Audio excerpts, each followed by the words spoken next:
징크스 하면 뭐니 해도 치열한 승부가 펼쳐지는 스포츠를 빼놓고 얘기할 수가 없죠. 징크스 하면 사실은 스포츠의 대부분의 지분이 있지 않을까 생각해요. 맞아요. 경기 전에 루틴 막 지키는데 엄청 복잡한 선수들도 많고. 너무 많죠. 저는 이제 다른 프로에서 지금 같이 하고 있는 분이 네네. 씨름 감독님. 저분은 저희가 샤먼 킹이라고 부르거든요.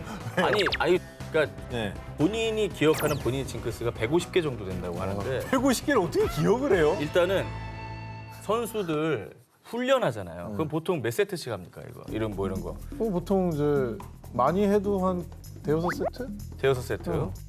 7세트입니다. 행운의 7. 행운의 7. 모든 게 7세트. 그리고 저번에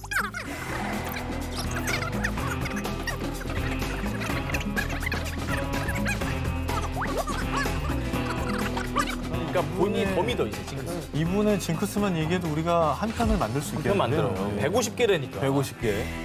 스포츠인의 징크스 하면 빼놓을 수 없는 유명한 분이 있습니다. 골프 왕자 타이거 우즈에게도 징크스가 있는데요. 그렇죠? 시그니처 패션이 있잖아요. 빨간 셔츠에 까만 바지. 무조건 보고 있구나. 역시 그랬던 것 같다. 아시네요. 하지만 그가 항상 always 이 옷차림으로 경기에 나서는 건 아닙니다. 원래 타이거 우즈가 각 라운드마다 입는 의상은 스포츠 업체에서 대회 전에 미리 결정하는데요.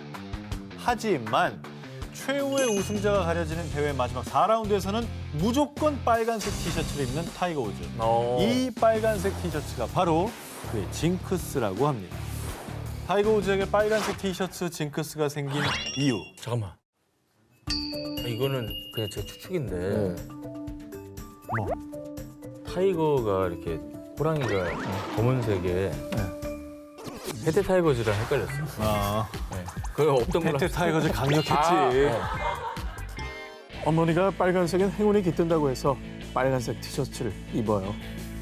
그렇게 타이거 우즈는 아마추어 선수권 대회부터 시작해서 수많은 우승컵을 들어올리는 그 순간엔 항상 빨간색 티셔츠를 입었습니다. 저렇게 말이죠. 아 진짜 그러네.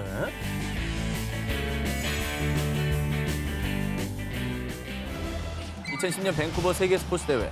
과연 우리나라 최초 피겨 종목 금메달이 탄생할지 김연아 선수의 일거수일투족에 관심이 집중됐습니다.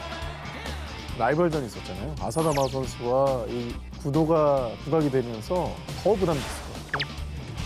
자, 그런데 말입니다. 이때 또 주목받은 것이 있었으니 바로 김연아 선수의 경기 의상이었습니다. 아, 그렇죠. 이번 의상이 프로그램과도 너무 잘 어울리고 징크스도 있고 해서 결정했어요. 김연아 선수 인터뷰에 일부 사람들은 어차피 금메달은 연하지만 현명한 선택이라며 금메달을 확신했습니다. 의상 때문에 금메달을 확신했다. 뭐 이런 얘기인 건데. 그렇죠. 징크스가 있었나 봐요. 의상 관련. 사람들이 김연아 선수의 의상에 집중한 이유는요. 바로 이거였습니다. 역대 피겨 금메달 리스트들인데요. 세 선수 모두 블루 계열의 의상을 입고 있습니다. 알고 보니 피겨계에서는 올림픽 피겨 여자 싱글에서 파란색 의상을 입은 선수가 금메달을 딴다. 일명 블루 징크스가 있었던 것이죠. 이 징크스를 아는 분은 저 의상을 입고 나오는 순간 뭐 금메달을 확신하셨겠네요. 세계 스포츠 대회 피겨 여자 싱글 블루 징크스의 시작. 1998년 나가노 대회 당시 많은 사람들은 전미 선수권에서 우승한 미국의 음반 여왕 미셸 콴이 피겨 금메달을 차지할 것이라 예측을 했습니다. 하지만 금메달의 주인공은 미국의 타라 라핀스키. 그녀는 만 15세의 나이로 역대 최연소 동계 스포츠 대회 금메달 리스트라는 기록까지 세웠는데요. 그리고 이때 리핀스키는 파란색 의상을 입고 있었습니다.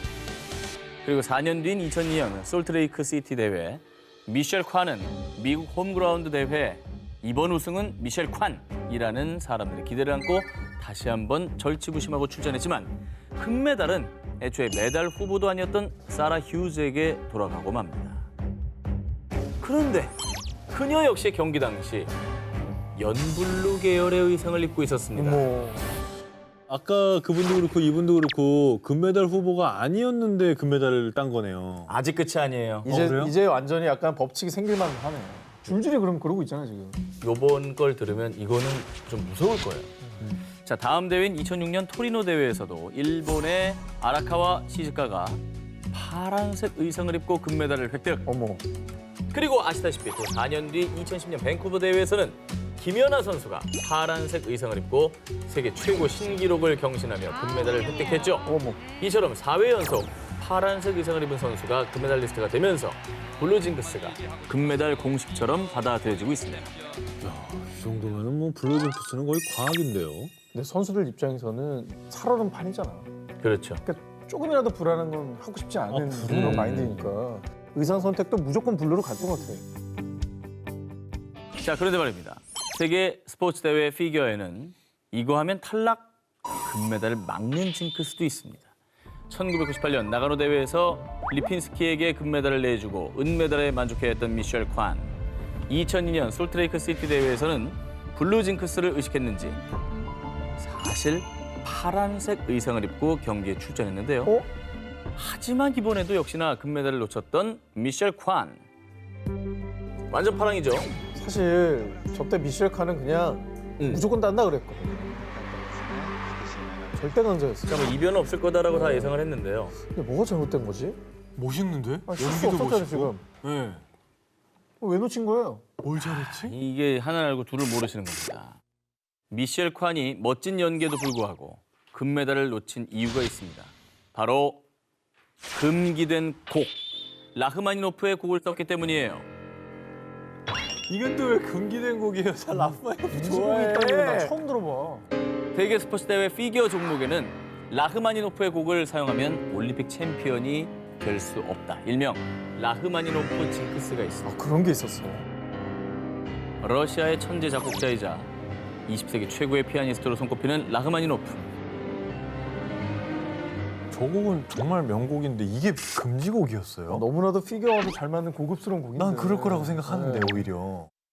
서정적이면서도 아름다운 라흐마니노프의 불후의 명곡이 세계 스포츠 대회 피겨계에서는 유독 불운의 명곡으로 불린다고 합니다. 음반의 여왕 미셸 칸은 2002년 솔트레이크 시티 대회뿐 아니라 1998년 나가노 대회에서도 라흐마니노프의 피아노 협주곡 3번을 선곡. 앞서 말씀드린 대로 두 차례 모두 금메달 획득에 실패했습니다. 사실 떼어놓은 당상이랐던 대회인데. 네, 야, 이 정도면 대박 징크스인데. 파란색 입었잖아요. 해보겠다는 얘기거든요. 근데 이 곡을 생각을 못했던 거예요. 그러면 미셸 칸 때문에 요 징크스가 생긴 거예요? 아닙니다. 그 이전부터 존재했는데 미셸 칸이 이걸 놓쳤던 겁니다. 1992년 알베르빌 대회. 당시 강력한 금메달 후보로 전 세계가 주목하며 일본 최초 피겨 금메달을 노리던 이토 미도리. 라흐마니노프의 손일에 맞춰 연기를 펼치던 그녀는 트리플 악셀에 실패, 엉덩방아를 찍고 말았습니다. 결국 금메달이 아닌 은메달에 만족해야 했죠. 야, 엉덩방아를 찍었는데도 은메달이면 진짜 잘했나 보다. 그렇죠. 그러니까 그 진짜 실수만 잘했나 아니었다면 라흐마니노프의 곡에 뭐가 있나? 이것뿐이었으면 그냥 웃어 넘기려고 그랬는데 이뿐이 아닙니다. 일본의 아사다 마오 역시 2010년 밴쿠버 대회, 2014년 소치 대회에서 두 번 모두 라흐마니노프의 곡을 선곡했지만 결과는 모두 아시다시피 금메달 획득엔 실패한 바 있습니다. 궁금해요. 라흐마니노프 곡이 이렇게 금메달을 놓치게 하는 이유 뭐 있습니까?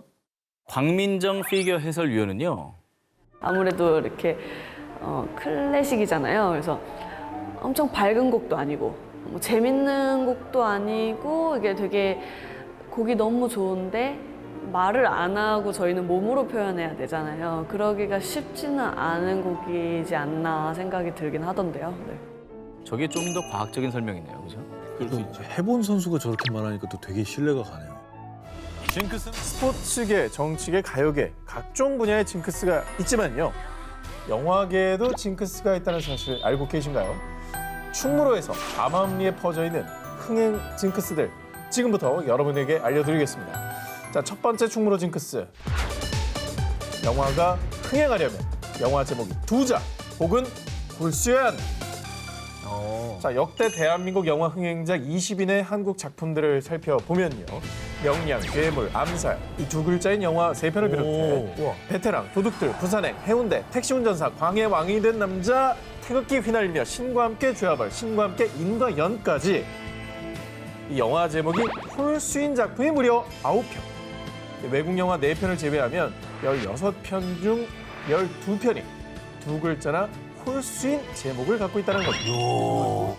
전해지는 이야기에 따르면요. 2004년 약 1,100만 관객을 동원하며 흥행에 성공한 태극기 휘날리며의 제목이 원래 촬영 당시 태극기를 휘날리며 8자 짝수였다가 개봉 전에 홀수로 제목을 바꾼 거라고 합니다. 다행이네. 잘했네.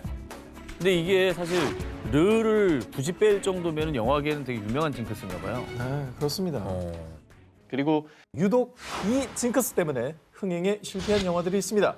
먼저 2000년 한중 합작으로 장동건, 정준호, 이범수 등 초호화 캐스팅이 빛나는 영화 아나키스트. 5글자인데? 어떻게 된 거야? 자, 당시 서울 관객 약 23만 명밖에 동원하지 못했고요. 그 밖에도 정지훈을 캐스팅하며 화제가 된 영화 자전차의 엄목동, 그리고 YMCA 야구단, 청년 등도 100만 관객 동원에 실패. 자, 혹시 이들 영화에 대한 공통점 눈치채셨습니까? 아니 일단 저기 글자 수를 다 잘 지켰는데요. 글자 좀 잘 지켰지만 네. 일제강점기. 그렇습니다. 바로 시대 배경이 문제가 됐던 겁니다. 일제 강점기를 배경으로 한 영화인데요. 충무로에 전해지는 두 번째 징크스. 유독 일제 강점기를 배경으로 한 영화는 흥행이 어렵다라는 겁니다. 그나마 일제 강점기를 배경으로 한 영화 중 유일하게 대한민국 영화 흥행작 20위에 이름을 올린 작품이 2015년 개봉한 영화 암살이었습니다. 그런데 이 개봉한 영화 편수에 비해서 확률이 굉장히 떨어지는 거죠. 그러네요. 네, 정말 많은 영화들이 나왔는데도 불구하고요. 그리고 일제 강점기를 배경한 영화가 유독 흥행에 실패하는 이유에 대해서 영화계에서는 이 사랑과 낭만에 집중하다 보면 시대가 소품으로 전락하고 또 역사성에 집중하면 영화가 너무 무거워질 수 있기 때문이라는 의견을 전하기도 했습니다. 이게 딜레마가 있네. 자, 여러분, 그래도 뭐 징크스는 깨라고 있는 것 아니겠습니까? 충무로의 흥행 징크스를 와장창 깨트릴 새로운 영화들 계속해서 기대해 보도록 하겠습니다. 완벽한 가창력은 물론 작사, 작곡 능력까지 겸비한 최고의 싱어송라이터 아이유. 그런데 신곡만 냈다 하면 음원 차트 1위를 차지하는 음원 깡패 아이유 씨에게도 뜻밖의 징크스가 있다고 합니다. 안 된 음악이 없는데 진짜로? 근데 이런 숨겨진 좀 비밀이 있지 않을까 싶어요. 데뷔 후 처음으로 음악방송 1위를 안겨준 잔소리. 잔소리. 잔소리 세 글자. 또 아이유 씨를 국민 여동생으로 등극시켜준 히트곡 좋은 날. 잘 됐는데 이거? 아하! 그리고 음악방송에서 10번이나 1위를 차지한 메가 히트곡 너랑 나까지.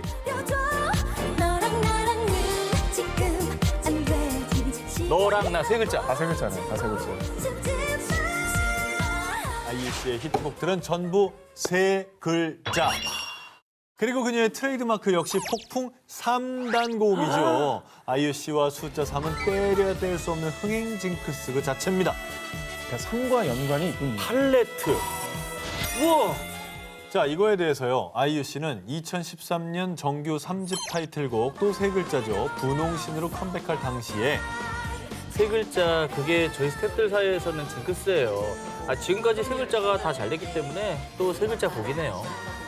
본인 스스로도 징크스를 인정한 건 물론 분홍신 이후에 소격동, 23, 밤편지, 팔레트, 블루밍 이렇게 아이유 씨의 히트곡에는 유독 세 글자 제목의 곡이 많았습니다. 이 정도면 숫자 3과 아이유는 운명 아니겠습니까? 그러네 진짜. 자, 그리고요.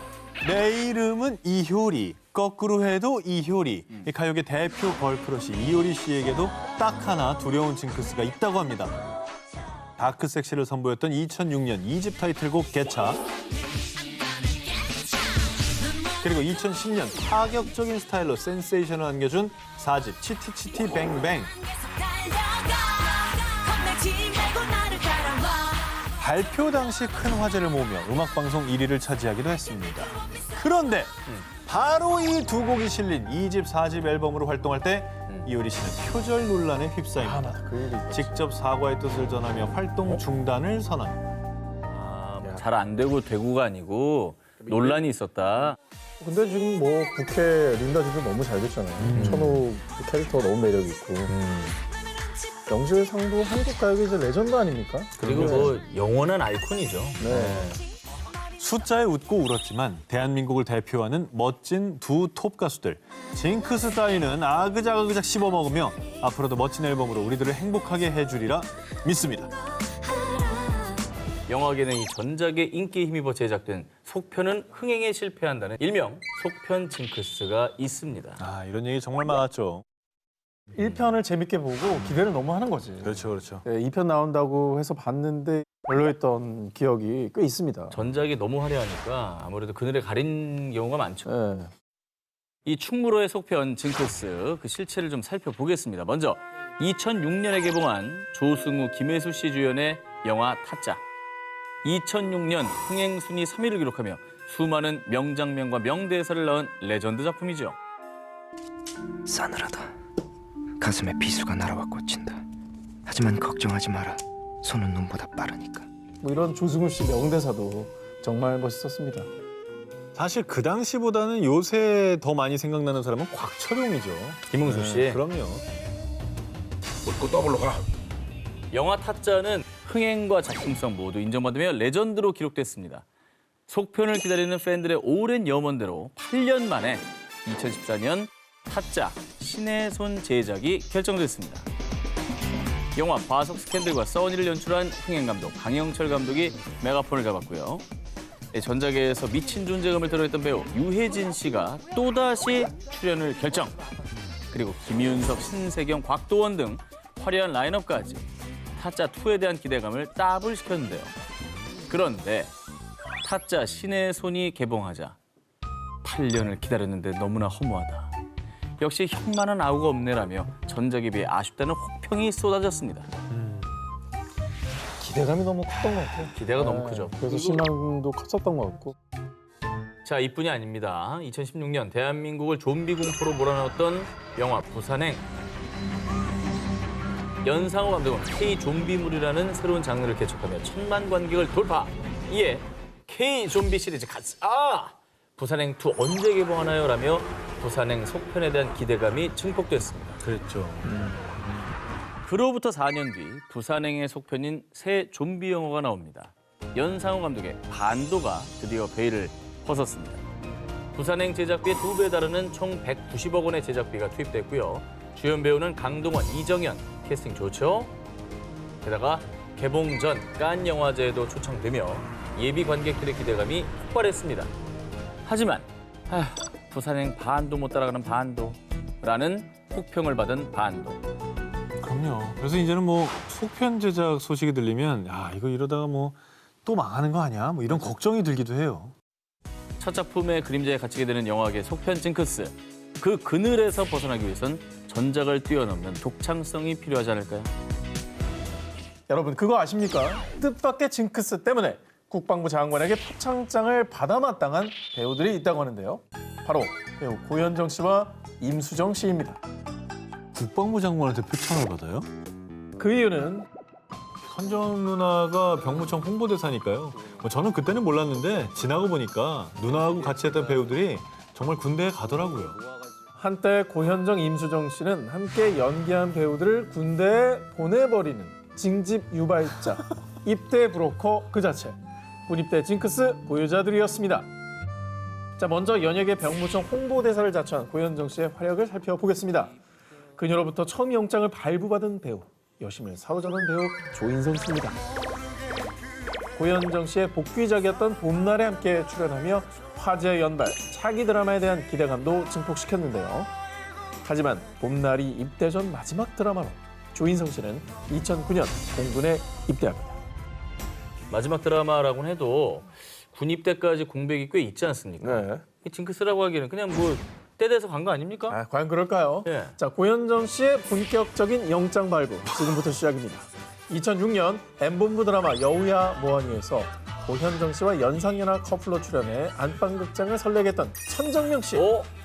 로코 킹으로 제대로 자리매김 하나 했더니 이 드라마를 끝으로 2008년 육군 입대 소식을 알리며 나라의 충성. 2009년엔 M본부 드라마 선덕여왕에서 고현정 씨의 아들 비담 역으로 큰 인기를 끈 김남길 씨 역시 한창 활발하게 작품 활동을 이어가나 했더니만 다음에 출연 중이던 S본부 드라마 나쁜 남자가 미처 종영도하기 전에 입소하는 등 고현정 씨는 김남길 씨 말대로 병무청 홍보대사로 열일했습니다. 아니 근데 저 천정명 씨도 그렇고 김남길 씨도 그렇고 막 떠가지고 진짜 여기저기서 정말 많이 찾을 때 다 저렇게 가셨네요. 한창 때네, 그죠? 예. 자, 그리고 또 다른 연예계 징집 유발자 임수정 씨의 활약도 만만치가 않습니다. 2004년 미사 신드롬을 일으켰던 K본부 드라마 미안하다 사랑한다에서 호흡을 맞춘 소지섭 씨는요. 작품이 끝나고 얼마 뒤 입소. 그리고 2009년엔 영원한 심쿵 유발자죠. 영화 전우치에서 임수정 씨와 출연했던 강동원 씨도 다음 해에 입소했고요. 그리고 2011년엔 임수정 씨와 영화 사랑한다 사랑하지 않는다에 출연했던 현빈 씨가 해병대에 입대. 병무청 홍보대사 임수정 씨를 만나 징크스는 사이언스라는 걸 입증했습니다. 이건 진짜 국방부에서 표창장 줘야겠네. 아, 그럼요. 예.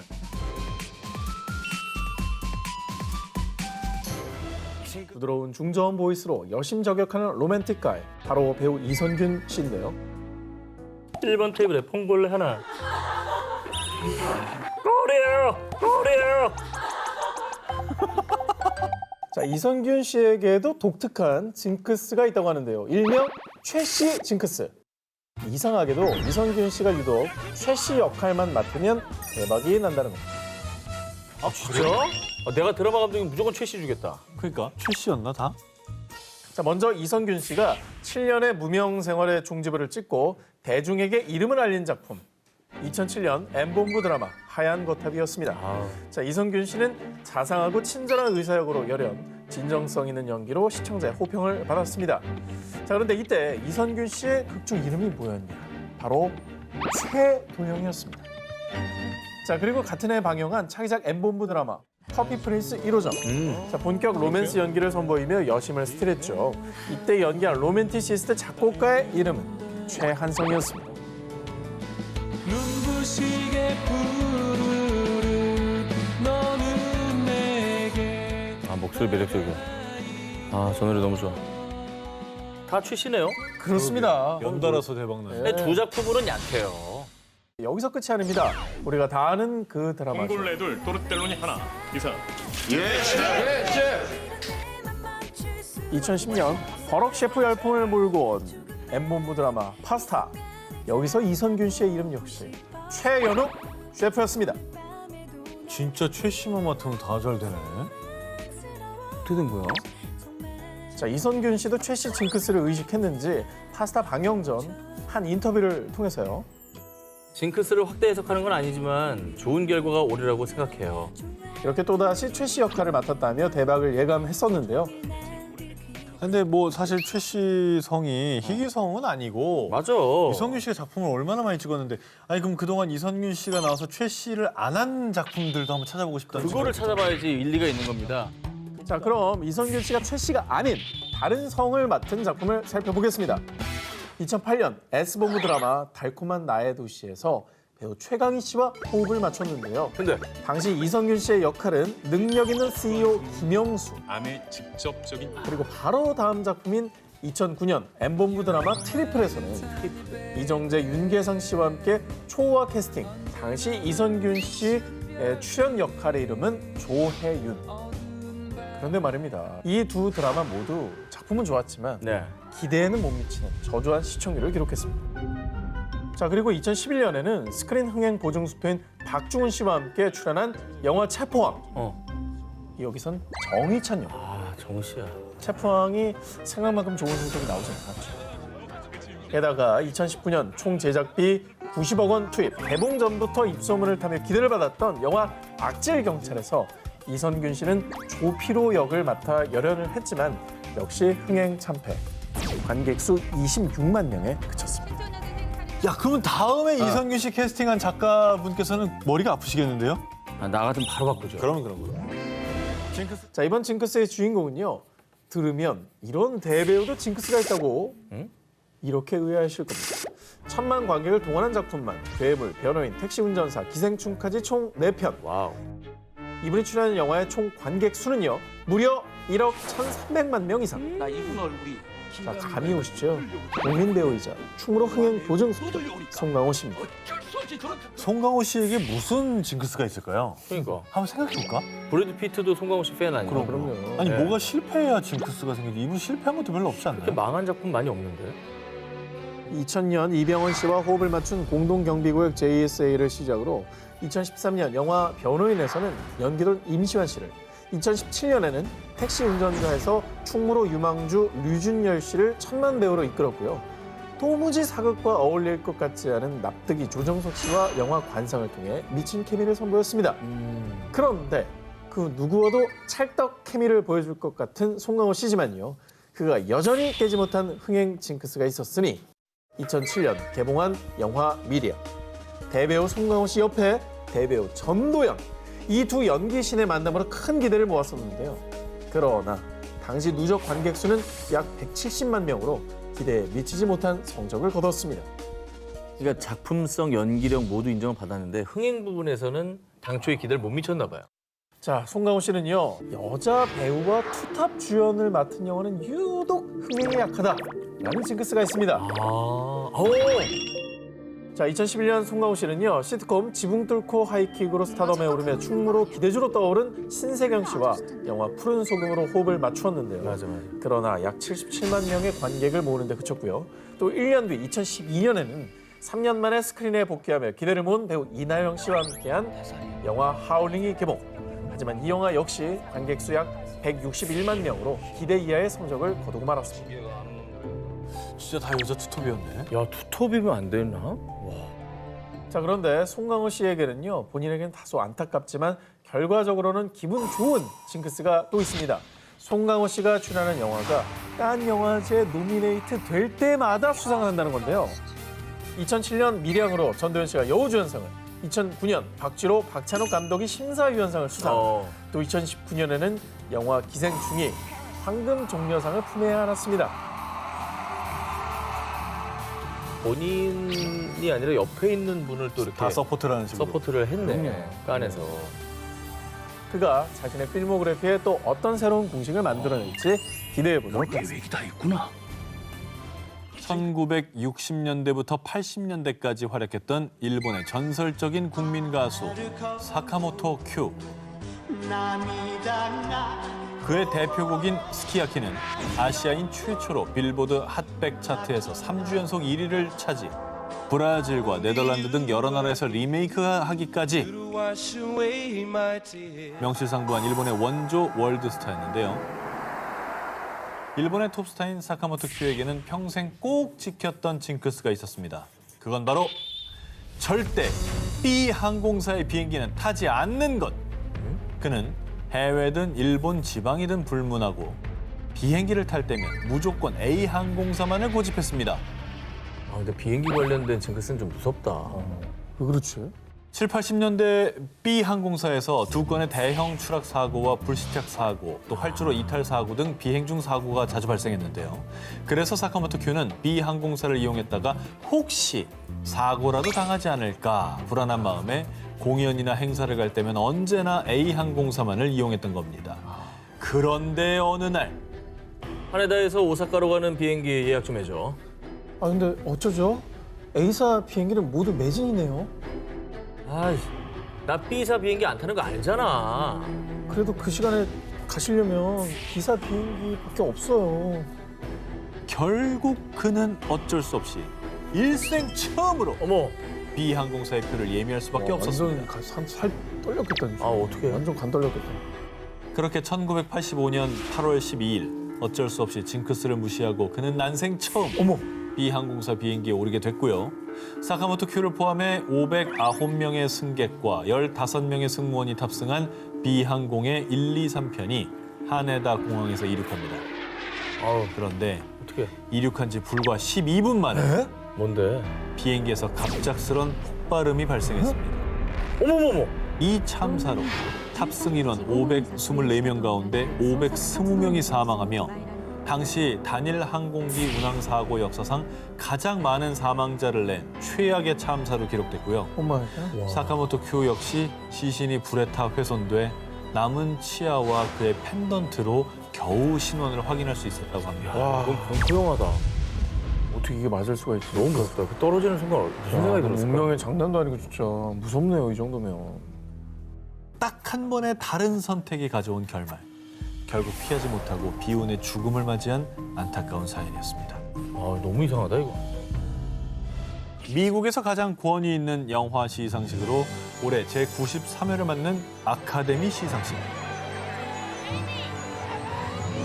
일생일대 한 번도 받기 어려운 명예로운 오스카상이지만요. 그러나 상 받기가 쬐끔 꺼려지는 이유. 바로 오스카상을 받은 배우에게 불운한 일이 생긴다라는 그래. 징크스 때문입니다. 맞아. 먼저 2000년 영화 소녀는 울지 않는다로 제72회 아카데미 시상식에서 여우주연상을 받은 힐러리 스웽크. Thank you very much. 수상 후 슬럼프에 빠졌던 그녀는 남편 최대의 도움으로 재기에 성공. 2005년 밀리언 달러 베이비를 통해 두 번째 오스카 여우주연상을 수상하는데요.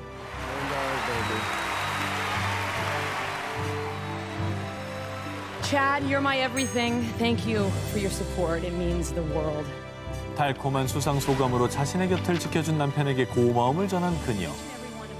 그런데 1년 뒤인 2006년 스웽크는 돌연 이혼을 발표. 1년 만에? 많은 팬들에게 충격을 안겨주었습니다. 그리고 우리에게 영화 타이타닉으로 익숙한 배우 케이트 윈슬렛 역시 Kate Winslet. 2009년 더 리더 책 읽어주는 남자를 통해 여우주연상을 품에 안았는데요. 그러나 수상 1년 뒤 할리우드 모범 커플로 손꼽혔던 영화감독 샘 맨데스와 갑작스레 파경을 발표하며 7년간의 결혼 생활을 마무리했습니다. 그 외에도 리즈 위더스푼, 샌드라 블록, 줄리아 로버츠, 기네스 펠트로, 샤를리즈 테론까지 이들은 영광스러운 오스카상을 품에 안은 대신 사랑하는 사람과 결별하는 아픔을 겪어야 했는데요. 트로피 때문은 아니겠지만 좀 기분 이상하다. 한두 명도 아니고. 그런데 말입니다. 불운을 몰고 오는 오스카상 징크스는 이별만 있는 게 아닙니다. 영화 위대한 지그펠드와 대지로 여우주연상을 연속으로 수상한 당대 최고의 배우 루이즈 라이너. 그러나 이후 출연한 영화들이 잇따라 흥행 실패. 결국 배우 경력까지 단절되며 오스카상 징크스의 피해자가 됐고요. 또 2002년 영화 몬스터볼로 흑인 최초 아카데미 여우주연상의 영예를 차지한 할베리. 그러나 수상의 영예도 잠시, 이후 고티카, 캐두먼 등이 폭망하면서 연기 인생의 내리막길을 경험했는데요. 2017년 흥행작 킹스맨2에 출연했지만 그녀는 주연에서 조연이 된 뒤였죠. 아, 그러네. 조연이었네, 거기서. 동점 찍었는데 어쩜... 와. 근데 우리나라에서도 시상식 관련 그 이슈가 있잖아요. 모 방송국의 연예 대상을 받으면 내리막길을 걷는다. 저 MBC였어요. 네. 아니 그래서 K사의 대상은 안 받으시는 겁니까? 줘야 받지 않겠습니까? 뭐 제가 달라 그러면 줍니까? 징크스 있는데 이거 주문 받을 거예요? 근데 이 받죠. 모든 상이 네. 엄청난 영광이잖아. 아, 사실. 그럼. 감사히 받죠. 그럼 무조건 받아야지. 받고 이제 계속 구술해야죠. 구술해야죠. 제발 좀. 해외 뮤지션들이 27세를 넘기지 못하고 세상을 떠난다는 27세 클럽 징크스. 맞아. 무려 20여 명의 뮤지션들이 이 징크스를 피해가지 못했습니다. 그런데 천재 싱어송라이터 에이미 와인하우스는 난 27세 클럽에 들게 될 거야. 아, 너무 무서워. 이 징크스 때문에 평소에도 유독 두려움에 떨었습니다. 아이고. 결국 안타깝게도 2011년 27세의 나이로 사망. 아니 근데 두려워했었어요. 세상을 떠나기 전에. 당시 팬들 사이에서 27세 클럽 징크스의 악몽이 재현됐다면 논란이 일기도 했습니다. 에이미 와인하우스를 두려움에 떨게 한 27세 클럽 징크스는요. 지금으로부터 83년 전인 1938년 27세 의문의 죽음을 맞이한 블루스의 제왕 로버트 존슨으로부터 시작됐습니다. 이후 1969년엔 영국의 전설적인 락밴드죠. 롤링스톤즈의 초대 리더 브라이언 존스. 또 1970년엔 전설적인 기타리스트 지미 핸드릭스가, 그리고 1971년엔 노래하는 시인인 락밴드 도어스의 짐 모리슨까지 27세의 나이로 사망했고요. 다 27이야? 어머. 뿐만 아니라 1994년에 90년대를 풍미한 락밴드 너바나의 커트 코베인까지 27세의 클럽 징크스를 피해갈 수 없었습니다. 와, 저 대학교 1학년 때인데 커트 코베인의 죽음은 진짜 충격적이었거든요. 그리고 커트 코베인의 죽음을 계기로 팬들 사이에서 27세 클럽 징크스는 지금까지도 피해야 할 징크스로 악명을 떨치게 됐습니다. 근데 이게 한 3명만 돼도 놀라운데 이게 너무 많은데요. 너무 그렇죠? 많고 다들 너무 탑이에요. 영원한 27세로 남게 된 수많은 스타들. 팬들을 슬프게 하는 잔인한 징크스가 다시는 일어나지 않길 바랍니다. 이성적 판단과 객관적 실험에 따른 결과로 모든 걸 증명하는 과학계. 그런데 과학계에서도 인정하는 공포 그 자체인 징크스, 일명 파울리 징크스에 대해서 들어보셨습니까? 들어본 것 같은데? 파울리 징크스 is science. 뭐지? 지금부터 설명드리겠습니다. 우선 파울리 징크스는 오스트리아의 천재 물리학자인 볼프강 파울리의 이름에서 따온 것입니다. 파울리는 양자역학적 원리인 파울리 베타 원리를 발견, 양자역학을 건설한 업적을 인정받아 1945년 노벨 물리학상을 수상한 물리학계의 거물입니다. 이렇게 과학계에서도 명성을 떨치던 파울리. 그런데 그가 나타났다 하면 모든 동료들이 초긴장을 했다고 하는데요. 그 이유, 파울리가 동료들의 실험실을 찾았을 때 실험 장비에 슬쩍 손을 대기만 하면 멀쩡하던 장비들이 깨지고 터지고 망가지기 일쑤. 파울리는 마이너스의 손 그 자체였습니다. 처음엔 동료들도 파울리가 실험에 익숙하지 않은 이론 물리학자라서 실수하는 거라고 생각했습니다. 그런데 굳이 파울리의 손이 직접 닿지 않아도 파울리가 실험실 근처를 지나가기만 해도 파수라장이 되는 실험실. 오죽하면 실험실을 엉망으로 만들었던 파울리에게 복수를 하고 싶었던 동료들이 장난으로 파울리가 실험실 문을 여는 순간 문 위에 물 양동이가 떨어지도록 설치를 해놨는데요. 하나, 둘, 셋. 이거 뭐야? 이거 왜 안 돼? 아 뭐해? 왜 불렀어? 와. 이 같은 일이 계속 반복되자 과학계에서는 파울리를 파괴의 신으로 인정, 파울리 효과, 파울리 징크스라고 불렀고요. 심지어 과학계에서 파울리 징크스를 진짜 진지하게 받아들인 사례가 있습니다. 1940년대 인류 최초의 원자폭탄 개발을 위해서 극비리의 맨하튼 프로젝트를 진행하는데 당대 최고의 물리학자들이 이 프로젝트에 참여했고요. 파울리는 자신이 발견한 파울리 베타 원리로 원자 구조론을 밝히는데 공헌한 만큼 많은 과학자들이 그를 프로젝트에 추천했습니다. 하지만 어떤 일인지 맨하튼 프로젝트에서 제외된 파울리. 망칠까 봐? 맨하튼 프로젝트는 핵폭탄이잖아요. 아니 그러니까 잘못돼봐. 세계 멸망시킬까 봐? 아니 연구실에서 터질 수도 있지. 아 그래. 흔적이 안 남을 수 있겠네. 그렇습니다. 맨해튼 프로젝트 참여자로 파울리가 거론되자 파울리 징크스를 믿는 사람들이 파울리의 프로젝트 참여를 극구 반대한 겁니다. 근데 저기는 저 징크스를 안 믿는 사람도 일단은 부르지 말라고 했을 것 같아. 일단은 여기는. 과학계에서도 인정하는 파울리 징크스. 파울리는 정녕 파괴의 신이었던 걸까요? 지난해 9월 7년 9개월간 장기 집권해왔던 일본의 아베 신조 총리가 건강상의 이유로 총리직을 사퇴했는데요. 그런데 앞서 그의 총리 사퇴 소식이 전해지자 혹시 이번에도 그 징크스 때문인가? 이 정도면 적중률 100%다. 뭐죠? 일본 총리에 관한 징크스인가요? 이 사람 건강 악화 뭐 그런 거 아니었어요? 자기가 몸이 아파서 그만둔다 이 얘기했잖아요. 무려 적중률 100%를 기록하고 있는 일본의 이 징크스가 뭐냐? 바로 일본에서 세계 스포츠 대회가 열리는 해에 총리가 물러난다라는 징크스입니다. 자, 1964년 일본에서 처음 열린 도쿄 대회가 개최되기 한 달 전이었습니다. 당시 이케다 하야토 총리는 갑작스런 병환으로 입원을 하게 됩니다. 그러다가 폐막식 바로 다음 날인 10월 25일 총리직 사임을 발표했습니다. 오 진짜네. 이후에 총리가 된 사토 에이사쿠는 장기 집권을 이어가게 되는데요. 그러나 그 역시 검은 징크스를 피해갈 수는 없었죠. 삿포로 겨울대회가 열린 1972년 총리 연임을 포기하고 물러나게 된 것입니다. 게다가 1998년 나가노 겨울대회가 열린 해에는요. 당시 여당이었던 자민당이 선거에서 참패를 기록. 당시 하시모토 류타로 총리는 선거 참패에 책임을 지고 사임했습니다. 저 세 번 다 그랬네. 완전 적중 100%네요. 이 징크스가 정말 어마무시한 게요. 세계 스포츠 대회의 개최가 예정됐었지만 실제로 열리지 않았던 해에도 적용이 된다는 거. 글쎄네. 아시다시피 원래라면은 지난해 2020년 도쿄 대회가 개최될 예정이었죠. 그렇죠. 그래서 지난해 초 도쿄 대회 해가 박자 일본은 설마 하는 분위기였습니다. 그런데 아베 총리 사태로 그 설마가 현실이 돼버린 것이죠. 근데 지난해 도쿄 대회가 이제 올해로 연기가 됐잖아요. 그러면 이제 올해 총리는 괜찮은 거예요? 스가 괜찮을까요? 그런데 말입니다. 정말 소름 돋는 게요. 지난해 9월 출범 직후 스가 요시히데 총리 내각은 지지율 74%에 달하며 일본 국민들의 기대를 모았는데 하지만 코로나19에 대한 늑장 대응으로 출범 4개월 만에 지지율이 39%로 반토막 났습니다. 여기에 설상가상으로 지난 2월 그의 장남이 총무성 간부에 접대한 사실이 밝혀지는 등 각종 정치 스캔들에 휘말리고 있습니다.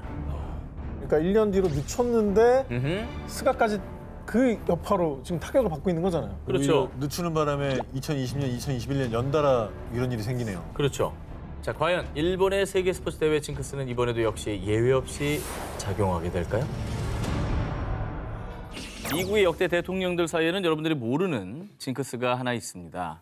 제28대 우드로 윌슨 대통령 때부터 현재 제46대 바이든 대통령까지 약 100년 동안 미국 대통령 자리에 오른 19명 중 단 3명을 제외하고는 모두 이것을 즐겼다고 합니다. 역대 대통령 대부분이 즐겼던 이것은 바로 골프였습니다. 미국에는 미국 대선에서 골프를 즐기는 후보자와 골프를 치지 않는 후보자가 경쟁하면 골프를 즐기는 후보자가 당선된다. 일명 골프 징크스가 있다고 합니다. 야, 아니 이거는 뭐 좀 우연일치라고 봐야 될 것 같은데 그래도 되게 신기하네. 먼저 1908년 미 대선에서 민주당의 윌리엄 제닝스 브라이언을 제치고 제27대 대통령으로 당선된 윌리엄 하워드 태프트. 그는 거구의 체형에도 불구하고 스포츠 중에서는 유일하게 골프를 즐겼다고 합니다. 2008년 미 대선에서 공화당의 존 맥케인을 제치고 당선된 버락 오바마.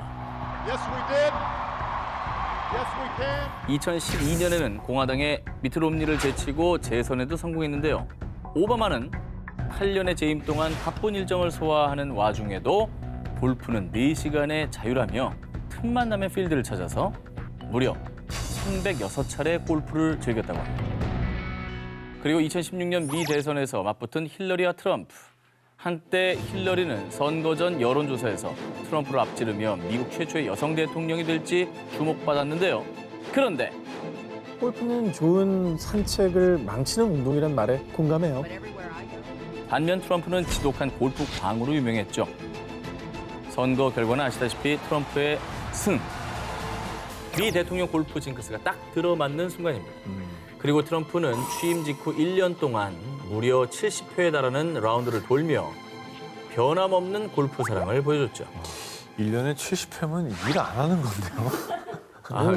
골프를 치면서도 정사를 논할 수도 있고. 물론 그렇긴 하지만.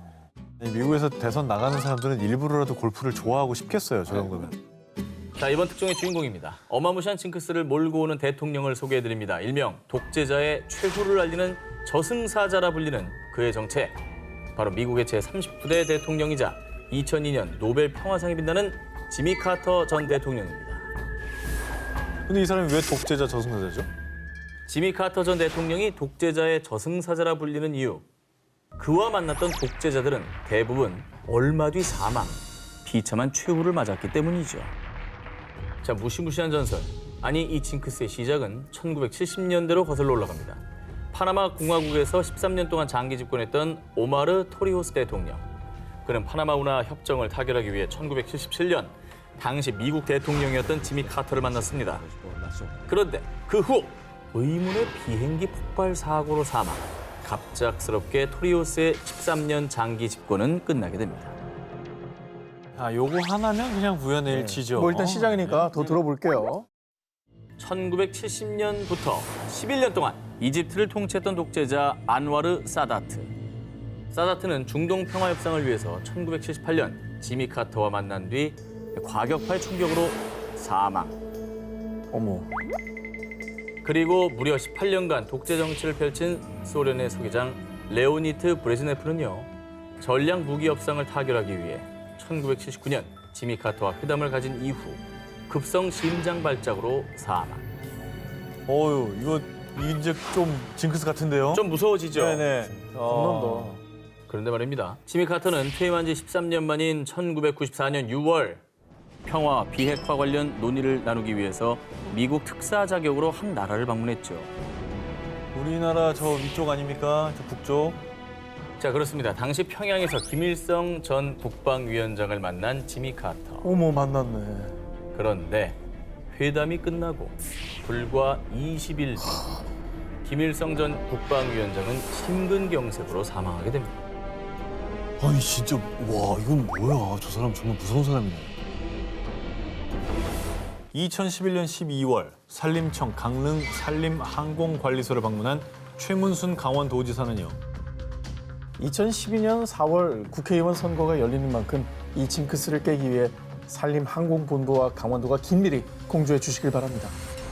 공공연히 저런 말씀을 하셨다는 거예요? 이런 징크스를 정치인이 언급할 정도예요? 당시 최문순 도지사가 당부했던 징크스는 바로 강원도의 대형 산불 징크스입니다. 강원도에서는 공공연하게 알려져 있지만 입 밖으로 꺼내긴 좀 불길한 이 징크스의 시작은 25년 전으로 거슬러 올라갑니다. 1996년 4월 11일 제15대 국회의원 선거를 치르고 얼마 뒤 강원도 고성군 주광면에서 대형 산불 발생. 당시 이 화재로 3,762헥타르, 여의도 면적의 약 13배의 산림이 검은 잿더미로 변했고요. 140여 명이 삶의 터전을 잃고 말았습니다. 그리고 2년 뒤인 1998년 6월 제2회 전국 동시지방선거를 3개월 앞둔 3월 30일 강릉시 사천면에서 대형 산불 발생. 이어서 제16대 국회의원 선거가 있던 2000년 4월에는요. 강원도 고성, 강릉, 삼척 등 5개 지역에서 대규모 산불이 일어나 강원 영동 지역을 검게 물들였습니다. 아이고, 다 이게 선거가 열리는 짝수의 산불이 계속 났네요. 이게 끝이었으면 좋았겠지만 이후에도 2004년 제17대 국회의원 선거, 2006년 제4회 전국 동시지방선거, 2018년 제7회 전국 동시지방선거까지 강원도에서는 선거가 열리는 짝수해 어김없이 대형 산불이 발생했습니다. 건조하고 산불이 잦은 지역이라고 해도 유독 이렇게 선거 있는 짝수에 계속 대형 산불이 난다는 건 좀 이상하긴 해요. 왜냐면 봄은 매년 오잖아요. 근데 강원도 주민분들은 좀 저런 얘기를 막상 들으면 가슴 철렁하실 것 같아요. 이거 뭐 내가 내 인력으로 막을 수 있는 것도 아니고. 그러니까 이게 참 불안하겠다. 그래서 강원도에서는 산불 방지 대책본부를 본격적으로 가동하는 등 대형 산불 방지를 위해 적극적으로 나섰습니다. 징크스로 인한 주민들의 불안과 우려를 좀 불식시키기 위해서라도 이런 방지 장치는 꼭 필요할 것 같아요. 더 조심해서 나쁠 거 없습니다.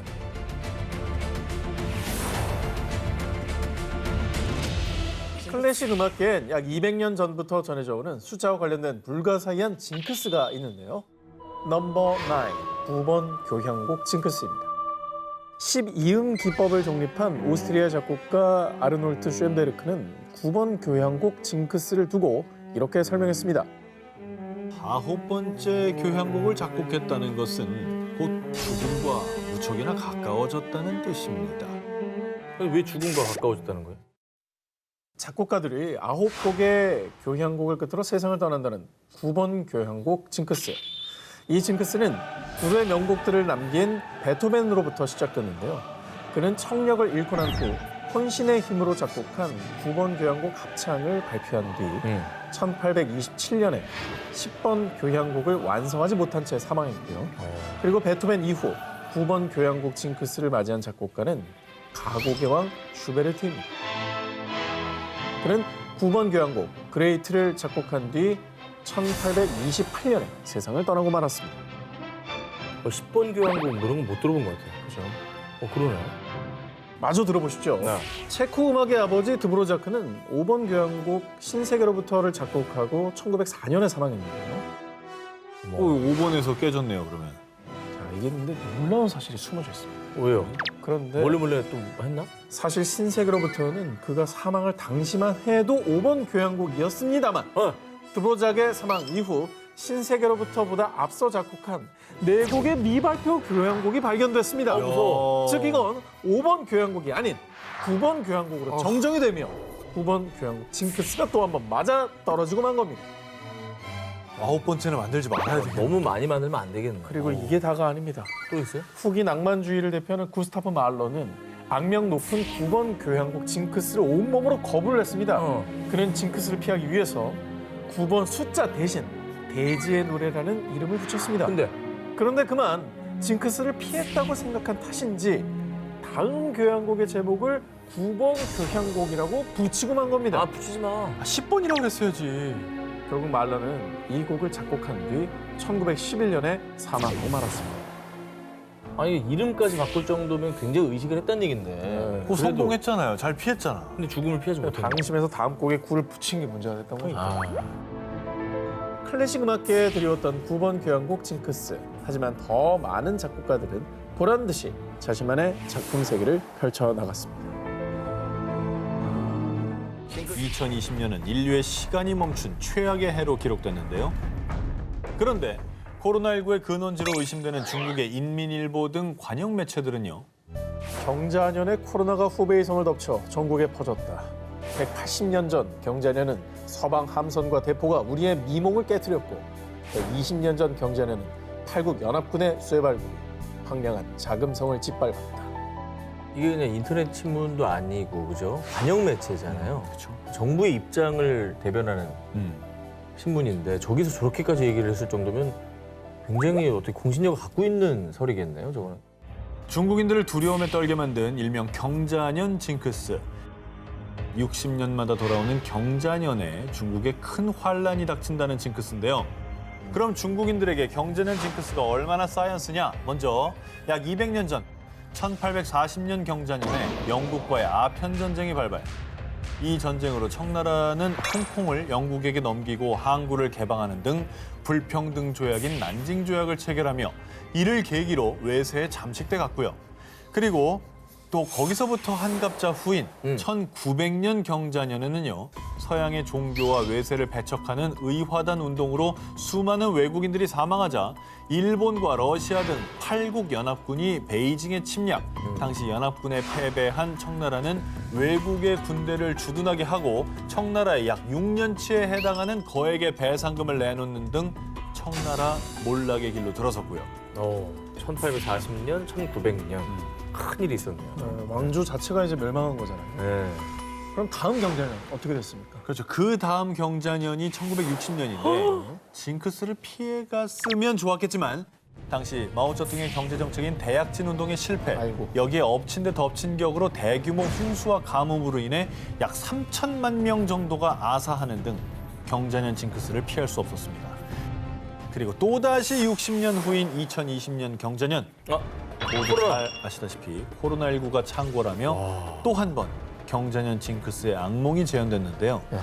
2020년 경자년 징크스는 우리 모두가 다 고통을 받게 된 거잖아요. 한국까지도. 중국 넘어서서 전 세계가. 중국인들 입장에서는 진짜 찜찜한 해겠네요, 경자년은. 네. 2018년 12월 29일 케냐. 난디 카운티의 한 도로에서 6명이 교통사고로 사망하는 사건이 발생했습니다. 당시 참혹한 사고로 3살 된 아이를 둔 젊은 엄마이자 복학을 앞둔 대학생 막시밀리안 케무타이가 세상을 떠나고 말았습니다. 교통사고 무서워요, 그죠? 그러니까요. 그런데 케무타이의 사연이 알려지자 사람들은 하나같이 신도 무심하시지. 어떻게 이럴 수가 있어. 이처럼 잔인한 운명이라니 믿을 수 없어. 그녀에게 닥친 잔혹한 운명을 두고 하늘을 원망했습니다. 도대체 어떤 운명이었길래 사람들이 이토록 안타까워했느냐.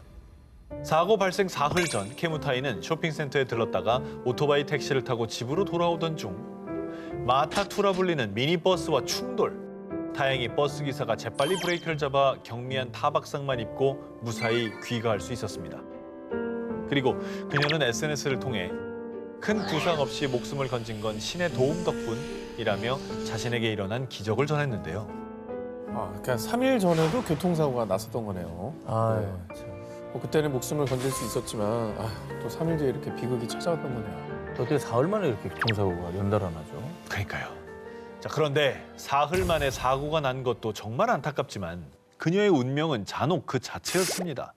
사고가 난 지 사흘 후 그녀는 사고 관련 경찰 조사 때문에 자신이 탑승했던 오토바이 택시 기사를 만나기 위해 집을 나섰다가 사고를 당한 건데요. 그런데 무슨 운명의 장난인지 그녀가 목숨을 잃은 장소는 사흘 전 사고가 났던 바로 그 자리였습니다. 어머. 그리고 이번에도 역시 미니버스와 충돌. 첫 사고에서는 브레이크 덕분에 살아났지만 이번엔 아이러니하게도 브레이크 고장으로 인한 사고로 사망에 이르고 말았는데요.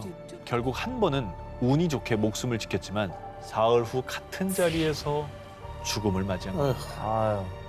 안타깝네요.